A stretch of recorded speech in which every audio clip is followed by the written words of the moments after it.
Travis Daggett, Cornerstone Properties, and Keller Williams just finished an awesome workshop where we talked about how to sell or buy your home for the right price, even if the house needs work. So we had John Miller from Pillar to Post Property Inspectors. He talked about how you can take the fear out of buying or selling using inspections. And Patrick Crawley from Opus Advisors really cleared up a lot of the confusion around lending, particularly for renovations and rehabs.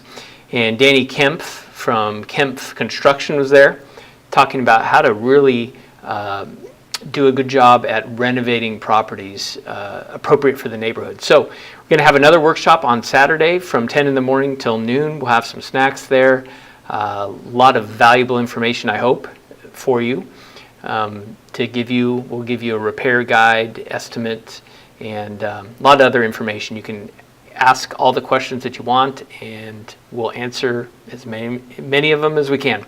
Hope to see you there. Thanks.